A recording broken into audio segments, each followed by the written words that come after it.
अगर आप इंडिया का डेटा देखोगे तो इंडिया में अभी भी इतनी गरीबी है कि लोग एक्चुअली में खाने के लिए भी तरस रहे हैं। लेकिन अगर बात की जाए इंडिया के कुछ अमीरों की, तो वो इंडिया का ही पैसा लूटकर बाहर के देशों में ऐशो आराम से रह रहे हैं। मैं बात कर रही हूँ विजय माल्या की, जो कि इंडिया के 9,000 करोड़ लेकर भाग गए थे और आज तक भी गवर्नमेंट उन्हें नहीं पकड़ पाई है, अरेस्ट नहीं कर पाई है। आपको क्या लगता है कि इसके पीछे गवर्नमेंट का भी हाथ था या फिर उनको किसका सपोर्ट मिला था जिसकी वजह से आज भी वो इंडिया का पैसा लेकर बाहर ऐश कर रहे हैं?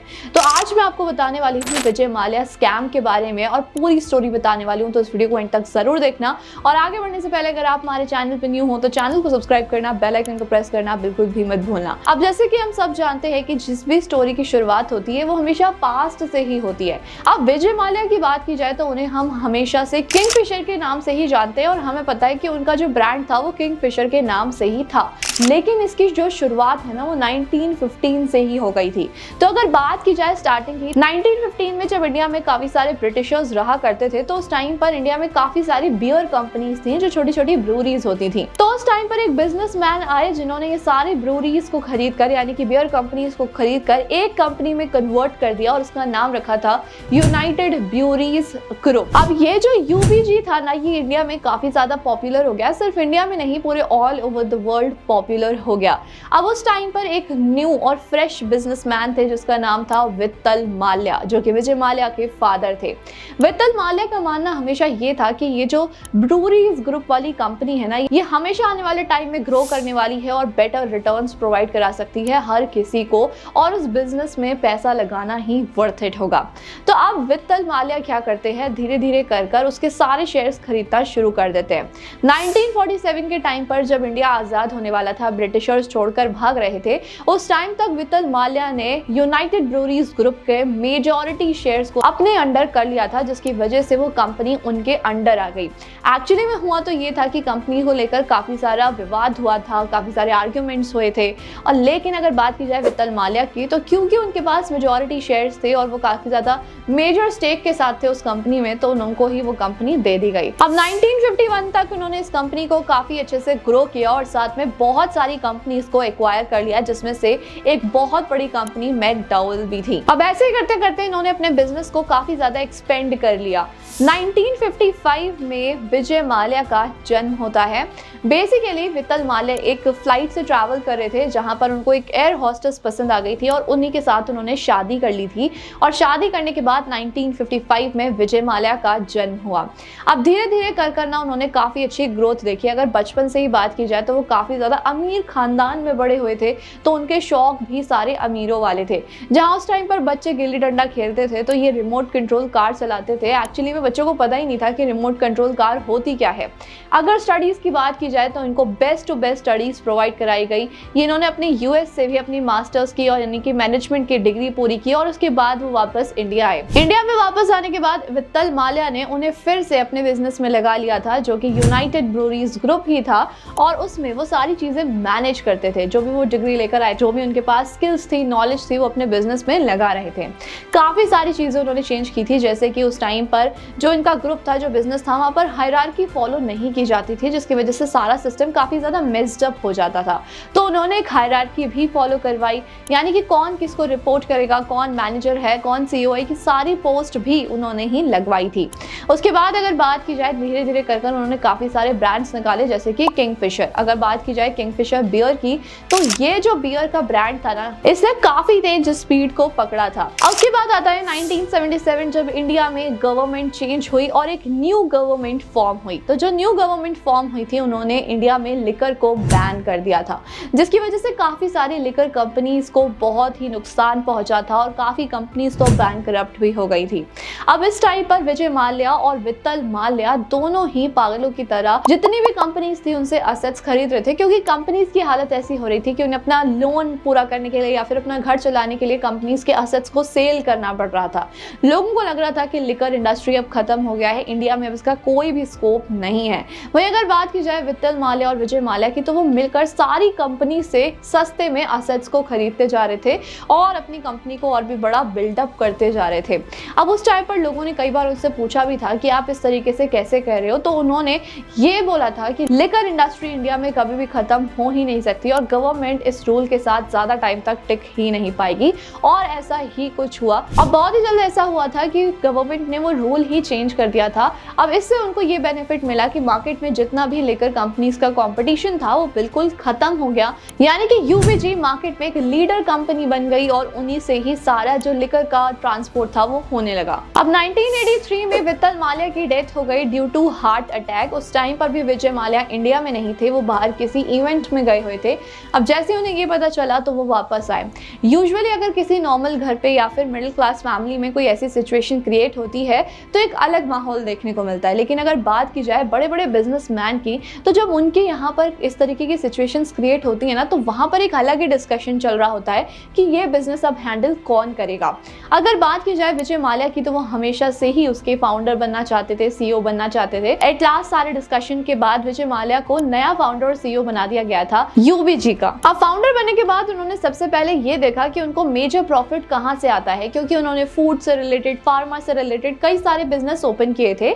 वहीं अगर बात की जाए लिकर में भी, तो लिकर में भी डिफरेंट प्रोडक्ट्स को वो सेल करते थे और ये देखना चाहते थे कि कहां पे उनको ज्यादा बेनिफिट मिल रहा है। तो उन्होंने अगर ये देखा तो उनको ये पता चला कि बियर से उनको काफी अच्छा प्रॉफिट जनरेट हो रहा है, तो उन्होंने बियर पर फोकस करना ज्यादा सही समझा। अब उन्होंने कई सारी स्ट्रैटेजीज को यूज किया, जैसे उस टाइम पर बॉटल्स को यूज किया जाता था जो कि काफी ज्यादा कॉस्टली होती थी। अब अगर कांच की बॉटल बार बार बनवानी पड़ रही है तो उसका कॉस्ट भी बहुत ज्यादा हो जाता था। और साथ में जो डीलर्स होते थे ना, डीलर्स को बेसिकली ये बोला जाता था कि आप खाली बॉटल्स में वापस करोगे, लेकिन वो खाली बॉटल्स में से कई बार ऐसा होता था कि बॉटल्स टूट जाती थी और कंपनी को इसका नुकसान झेलना पड़ता था और दोबारा से बॉटल्स को बनवाना पड़ता था। तो इस चीज को भी हटाकर जो विजय माल्या है, एक नई कैटेगरी में अपना बियर इंट्रोड्यूस किया था उन्होंने, वो भी कैन में। अब इससे उनकी कॉस्ट कटिंग भी हो गई, साथ में उन्होंने टाइम है वो भी काफी ज्यादा सेव कर लिया, और साथ में जो कस्टमर है उसको भी बार बार बॉटल को रखने की या फिर लौटाने की जरूरत नहीं पड़ेगी। तो इस तरीके की स्ट्रैटेजीज उन्होंने यूज की थी। अब एक और स्ट्रैटेजी उन्होंने यूज की थी कि जिस टाइम पर किंगफिशर बियर आता था तो उसका प्राइस थोड़ा ज्यादा था।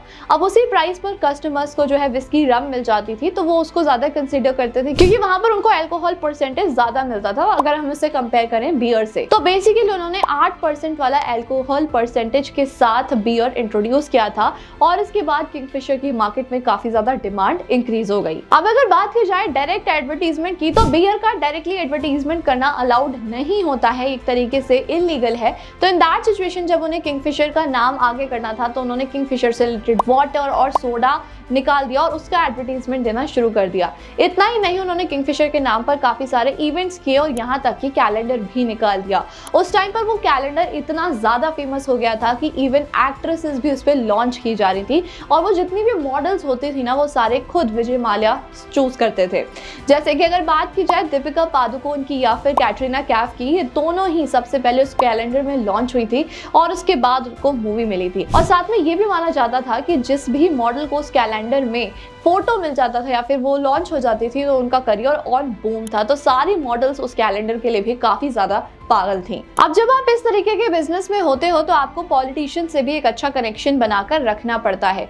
तो उन्होंने भी पॉलिटिशियन से काफी अच्छा रिश्ता बनाया और इनफैक्ट वो खुद पॉलिटिशियन बन गए थे, वो राज्यसभा के एमपी भी रह चुके हैं। अब अगर बात की जाए कि उन्होंने अपनी एयरलाइंस कब लॉन्च की थी, बेसिकली उन्होंने पहले भी एक एयरलाइन चलाई थी लेकिन वो ज्यादा टाइम तक नहीं चल पाई थी और उसमें भी कुछ ग्राउंड इश्यूज मिले थे। तो बेसिकली वो जो जेट्स थे वो हमेशा प्राइवेट जेट्स की तरह ही यूज किए जाते थे। अब 2005 में वो ये डिसाइड करते हैं कि वो अपने बेटे यानी कि सिद्धार्थ माल्या को एक एयरलाइन गिफ्ट करना चाहते हैं और उस एयरलाइन का नाम उन्होंने लिखा था किंगफिशर एयरलाइन। और 2005 में ही उन्होंने इस एयरलाइन को लॉन्च किया था। हालांकि उन्होंने काफी सारी बैंक्स को कांटेक्ट किया, काफी सारी बैंक्स ने उनको पैसा दिया ही नहीं था और लोन देने से भी मना कर दिया था। फिर भी कहीं से पैसा अरेंज कर उन्होंने अपनी किंगफिशर एयरलाइन को ओपन कर लिया। अब उनका एक उस टाइम पर सबसे स्ट्रॉन्ग कंपटीशन था इन एयरलाइंस एयर डेक्कन, जो कि काफी अच्छे प्राइसेस पर फ्लाइट्स प्रोवाइड कराता था।